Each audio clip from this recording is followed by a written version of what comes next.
नमस्कार, आप सभी का स्वागत है। और ये एक कहानी आपके लिए जिसका नाम है जैसी बहे बयार और लेखक हैं श्री रमेश उपाध्याय।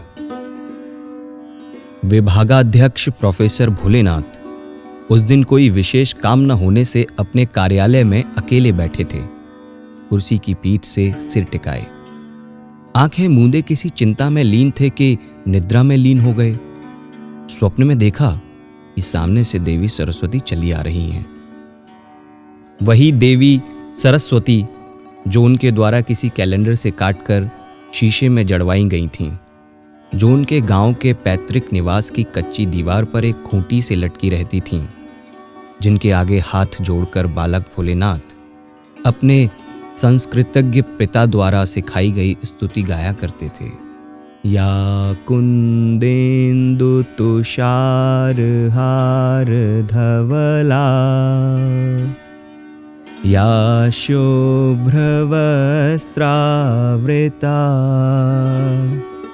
या वीणांवर दंड मंडित करा, या श्वेत पद्मासना।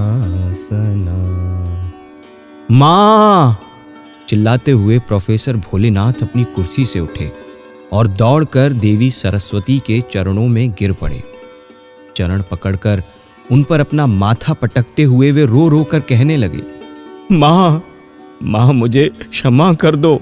मां, मैं पापी, नीच, नराधम 30 वर्षों तक तुम्हें भूला रहा। मैं तुम्हारा सपूत नहीं बन सका, कपूत बन गया। लेकिन तुम तो मां हो। मां, कुपुत्रो जायेत क्वचिदपि कुमाता न भवति। पुत्र कुपुत्र हो सकता है, माता कभी कुमाता नहीं होती। मां। ठीक है, अब उठो, देवी सरस्वती ने पैर छुड़ाते हुए कहा। 30 साल बाद मिलने पर भी चाय पानी पूछने के बजाय मेरे चरणों पर चोट करने लगे। भोलेनाथ यह सुनकर एकदम दंडवत से लंबवत हो गए। देवी सरस्वती के हाथ से वीणा लेकर एक तरफ रखते हुए बोले, मां, यहां इस सोफे पर आराम से विराजो। क्या बताऊं, मुझे यहां दम मारने की फुर्सत नहीं रहती। कभी कोई किसी काम से आ जाता है तो कभी कोई यूं ही मिलने और गप्पे मारने। फिर विभाग में शिक्षकों के कई गुट सक्रिय हैं, खासतौर से नास्तिक लाल वाले और आस्तिक हाल वाले के गुट। वे दोनों एक दूसरे के कट्टर दुश्मन हैं।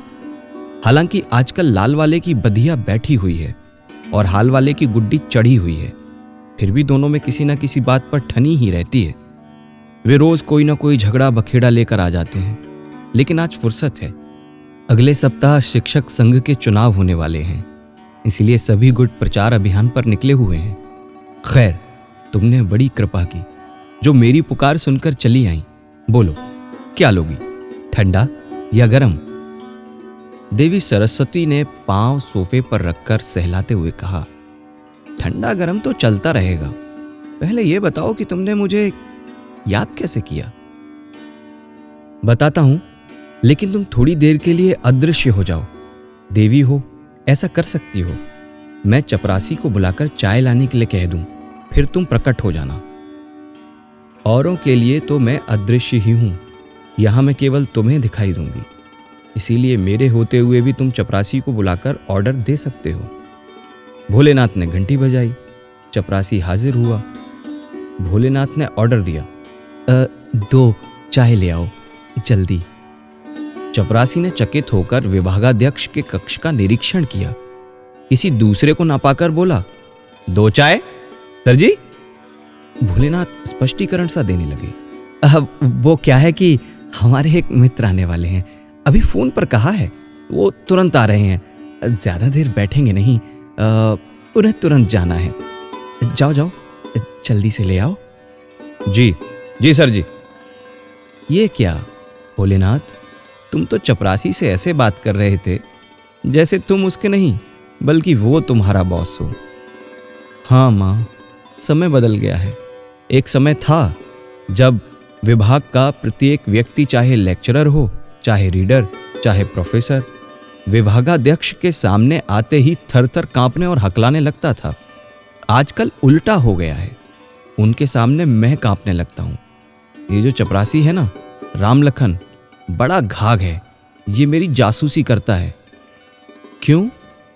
क्योंकि मैं यहां नास्तिक लाल वाले का आदमी माना जाता हूं, और ये राम लखन आस्तिक हाल वाले का आदमी है मां।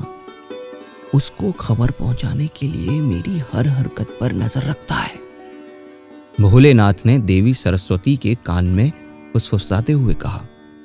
फिर ये सोचकर कि सारी बातचीत इस तरह फुसफुसाते हुए तो नहीं की जा सकती, वे उठे और दरवाजा अंदर से बंद करके सिटकनी चढ़ा आए। देवी सरस्वती सहम गईं। उन्हें हिंदी फिल्मों में देखे हुए दृश्य याद आ गए। वे ये भी जानती थीं कि विभागाध्यक्षों के बंद कमरों में अकेली लड़कियों और महिलाओं के साथ क्या क्या होता है, लेकिन वे अगले ही क्षण संभल गईं। उन्हें याद आ गया कि वे देवी हैं और यहां अपने किसी काम से नहीं आईं, भोलेनाथ के बार बार पुकारने पर आई हैं। फिर भी पूछ लिया, दरवाजा क्यों बंद किया तुमने? समय बहुत खराब आ गया है मां। नास्तिक लाल वाले हों चाहे आस्तिक हाल वाले, बिना अनुमति लिए धाड़ से दरवाजा खोलकर घुस आते हैं। किसी ने मुझे तुमसे बात करते देख लिया तो मेरी मुसीबत हो जाएगी। लाल वाले कहेंगे कि देवी से बात कर रहा हूं, आस्तिक हो गया हूं, और हाल वाले कहेंगे कि नास्तिक होकर उनकी देवी से बात क्यों कर रहा हूं। देवी सरस्वती ने कहा, मुझ पर किसी का कॉपीराइट नहीं है, पर तुम तो विभागाध्यक्ष हो, तुम्हें इस गुटबाजी से क्या मतलब? अब बात यह है मां कि 30 वर्ष पहले जब इस विश्वविद्यालय में मेरी नियुक्ति हुई थी, नास्तिक लाल वाले गुट का जोर था। छात्र संघ हो चाहे शिक्षक संघ, सब जगह लाल वाले छाए हुए थे। नियुक्तियों में भी उनकी चलती थी। मेरी नियुक्ति लाल वाले की सिफारिश से हुई थी, तभी से मैं लाल वाले का आदमी माना जाता हूं। लेकिन अब लाल वाले कमजोर पड़ गए हैं, आजकल हाल वाले छाए हुए हैं। उन्होंने मेरी नाक में दम कर रखा है। देवी सरस्वती ने भोलेनाथ की नाक पर नजर गड़ाते हुए कहा, ये तो राजनीति है, राजनीति में तो ये होता ही रहता है, कभी किसी का पलड़ा भारी तो कभी किसी का। इसमें डरना घबराना कैसा?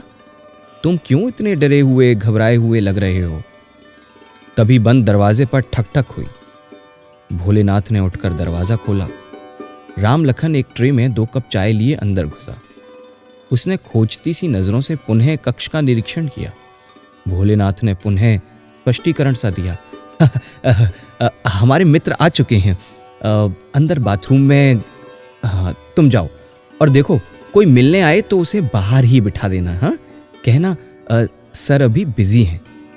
राम लखन ट्रे रखकर चला गया तो भोलेनाथ ने दरवाजे की सिटकनी फिर से चढ़ा दी। लौटकर देवी सरस्वती के सामने बैठते हुए बोले, लो मां, पियो। लेती हूं, अब बताओ कैसे याद किया? देवी सरस्वती ने चाय का घूंट भरा। पहले तो तुम मुझे क्षमा कर दो मां, 30 वर्षों तक मैं तुमको भूला ही रहा। कारण यह था कि नास्तिक लाल वाले ने मेरी बुद्धि भ्रष्ट कर दी थी। उसने कहा कि देवी देवताओं में विश्वास करना अंधविश्वास है, मूर्खता है। तुम उसके चक्कर में पड़ कैसे गए? मां, ये 30 वर्ष पहले की बात है। उन दिनों मैं एमए पास यानी उच्च शिक्षा प्राप्त बेरोजगार युवक था। मैं व्यवस्था से एक अच्छी सी नौकरी मांग रहा था और व्यवस्था दे नहीं रही थी। मुझे व्यवस्था पर क्रोध आ रहा था। तभी एक दिन मैंने देखा कि विश्वविद्यालय के शिक्षकों का एक जुलूस निकल रहा है। वे आकाश में मुट्ठियां तानकर व्यवस्था विरोधी नारे लगा रहे थे। मैंने जुलूस में शामिल एक शिक्षक से पूछा, आप लोग कहां जा रहे हैं? उसने कहा, हम व्यवस्था को बदलने जा रहे हैं। मैंने कहा, जरूर बदलिए, ये व्यवस्था मुझे नौकरी नहीं दे रही है। उसने कहा, तो तुम भी हमारे साथ चलो। मैंने पूछा, बदली हुई व्यवस्था में मुझे नौकरी मिलेगी ना? उसने कहा, तुमको ही क्यों, तब तो सभी को मिलेगी। वैसे तुम हमारे नेता नास्तिक लालवाले से मिल लो तो अभी भी कोई जुगाड़ हो सकता है। सो मैं जुलूस में शामिल हो गया। और तुम्हें नौकरी मिल गई? हाँ माँ, और तभी से मैं नास्तिक लालवाले का आदमी माना जाने लगा। मैंने देवी देवताओं पर विश्वास करना छोड़ दिया, बस उसी में विश्वास करने लगा। मैंने सुना तुम उसके दल के सदस्य भी हो गए? नहीं माँ, मेरा नाम भले ही भोलेनाथ हो, पर जरूरत भर की चतुराई मुझ में भी है। वो ना होती तो मैं लेक्चरर से रीडर और रीडर से प्रोफेसर होकर आज विभागाध्यक्ष की कुर्सी पर न बैठा होता, लाल वाले के दल का झंडा उठाए सड़कों पर नारे लगा रहा होता। जब उसने कहा कि मेरे दल के सदस्य बन जाओ, तो मैंने कहा, मेरी नई नई नौकरी लगी है और नई नई शादी हुई है, मुझे थोड़ा व्यवस्थित हो लेने दो, बाकी मैं तुम्हारा समर्थक और सिंपैथाइजर तो हूं ही। और वो मान गया। मानता नहीं तो क्या करता? जबरदस्ती सदस्य बना लेता। दूसरी बात ये कि मैं लाल वाले गुट के शिक्षकों के साथ कुछ दिन रहकर ही समझ गया था कि ये लोग जुलूसों में नारे लगाने तो जाते रहेंगे, पर व्यवस्था को बदलने कभी नहीं जाएंगे। इनमें से कौन है जो वेतन वृद्धि नहीं चाहता? कौन है जो पदोन्नति नहीं चाहता? मुझे ही देखो, जब मुझे नौकरी मिल गई तो मुझे लगा कि ये व्यवस्था खास बुरी भी नहीं है। फिर मैं चाहने लगा कि नौकरी मिल गई है तो पदोन्नति भी मिले, शादी हो गई है तो अपना मकान भी हो, बड़ी कोठी ना सही छोटा सा फ्लैट ही हो। मोटरसाइकिल तो मैंने नौकरी लगते ही ले ली थी, कार का सपना भी देखने लगा था। जब ये सब मुझे इसी व्यवस्था में संभव होता नजर आ रहा था, तो मैं क्यों इसे बदलने जाता? फिर भी तुम लाल वाले के आदमी बने रहे, देवी सरस्वती ने कहा। हाँ माँ, मुझ पर लाल वाले का भूत सा सवार हो गया था। तुमने मुझे भुला दिया, पर मैं तुम्हें नहीं भूली। माँ, अपने बच्चों को कैसे भूल सकती है माँ? मैं तुम्हें देखती रहती थी कि तुम कहाँ हो, कैसे हो, क्या कर रहे हो। कभी कभी मुझे तुम पर हंसी भी आती थी। सो क्यों माँ? मैं देखती थी कि लेक्चरर हो जाने पर भी तुमने अपनी वेशभूषा नहीं बदली। अच्छे मकान में रहते थे, अच्छा खाते पीते थे, पत्नी के लिए गहने गड़वाते थे, बच्चों को महंगे पब्लिक स्कूल में पढ़ाते थे, मोटरसाइकिल पर सवार होकर घूमते थे। लेकिन दिखते कैसे थे? बिल्कुल बेरोजगारी के दिनों जैसे। सिर पर वही रूखे बिखरे बाल, चेहरे पर वही दाढ़ी मूछ, धड़ पर वही खादी का कुर्ता, टांगों में वही मैली मुचड़ी सी पतलून और पैरों में वही धूल भरी चप्पल, और हाँ, कंधे पर क्रांतिकारी होने के साइन बोर्ड जैसा झोला। भोलेनाथ शर्मा गए, बोले, वो क्या है माँ, समाज में आदमी की एक पहचान बन जाती है तो उसे बदलना जरा मुश्किल होता है। लेकिन अब देख रही हो, मैं एकदम बदल गया हूं। प्रोफेसर बनते ही मुझे लगा कि लाल वाले का जो भूत सा मुझ पर चढ़ा हुआ था उतर रहा है। देवी सरस्वती मुस्कुराई। जो चढ़ता है, भूत हो या नशा, कभी ना कभी उतरता ही है। खैर, अब ये बताओ कि मुझे कैसे याद किया? माँ, तुम तो जानती हो, लाल वाले के चक्कर में पड़ने से पहले मैं तुम्हारा कितना भक्त था। मैं आस्तिक था, बीच में नास्तिक हो गया था, पर अब फिर से आस्तिक हो गया हूं, इसीलिए कई दिनों से तुम्हें पुकार रहा हूं। झूठ मत बोलो वत्स, तुम अब आस्तिक हाल वाले से मिल जाना चाहते हो, इसीलिए आस्तिक हो रहे हो। देवी सरस्वती ने व्यंग पूर्वक कहा। तो दुविधा क्या है? लाल वाले को छोड़कर हाल वाले का पल्ला पकड़ लो। जैसी बहे बयार, पीठ तब तैसी दीजिए। नहीं माँ, मैं झूठ नहीं बोल रहा हूँ। हाल वाले की असलियत मुझे मालूम है। उसकी राजनीति का मैं शुरू से विरोधी रहा हूँ, लेकिन वो आस्तिक है, इसीलिए मैंने सोचा कि तुम्हारा भक्त होगा। और नहीं, वो नाम का ही आस्तिक है, वो मेरा भक्त भी नहीं है। मेरा कोई भक्त उस जैसा अज्ञानी और अज्ञान फैलाने वाला नहीं हो सकता। उससे तो मैं नास्तिक लाल वाले को कहीं ज्यादा अच्छा समझती हूं। वो नास्तिक है, मुझे नहीं मानता, लेकिन ज्ञानी है और ज्ञान का प्रचार प्रसार भी करता है। इसीलिए मैं उससे और उसके साथियों से प्रसन्न रहती हूं।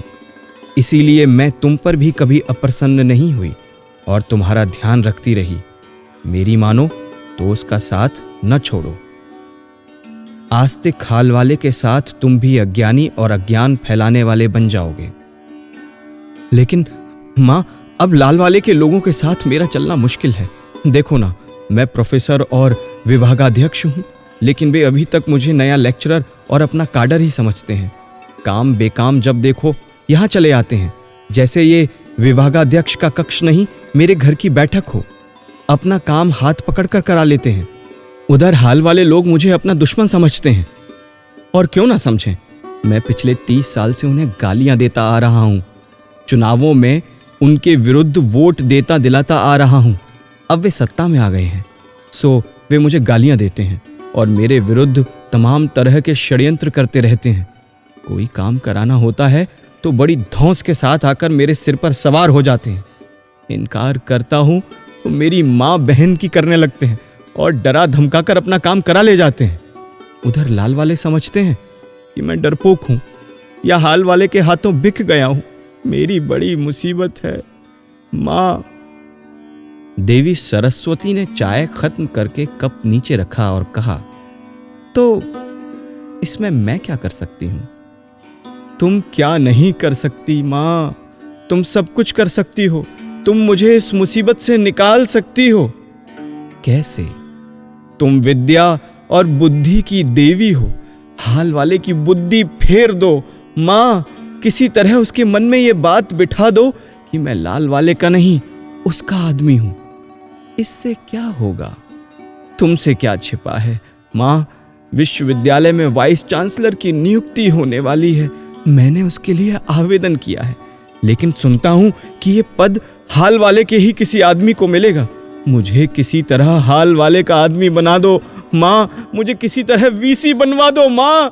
तुम तो माँ हो, देवी माँ, सरस्वती। विश्वविद्यालय तो तुम्हारा ही घर आंगन है माता। अपने वत्स पर दया करो, अपने भक्त पर कृपा करो। नास्तिक लाल वाले के बहकावे में आकर मैंने तुम्हें भुला दिया था, पर अब मैं तुम्हें दिन रात याद करता हूँ। आस्तिक हाल वाले से जाकर कह दो माँ कि मैं पहले भी आस्तिक था, आज भी आस्तिक हूँ और आगे भी आस्तिक ही रहूंगा। ये मेरा काम नहीं है, देवी सरस्वती ने कहा और उठ खड़ी हुई। उन्होंने अपनी वीणा उठाई और अदृश्य हो गई। भोलेनाथ जोर जोर से पुकारने लगे, माँ, माँ, माँ, माँ। चपरासी राम लखन दरवाजा खोलकर भीतर आया और पूछने लगा, क्या हुआ सर जी, क्या हुआ? भोलेनाथ ने आंखें खोलकर उसे देखा और बोले, अब खाली कप ले जाओ। खाली कप? राम लखन ने विभागाध्यक्ष के कक्ष का निरीक्षण किया और चकित होकर पूछा, कहां है सर जी, खाली कप कहां है? दिमाग ही खराब हो गया है इनका।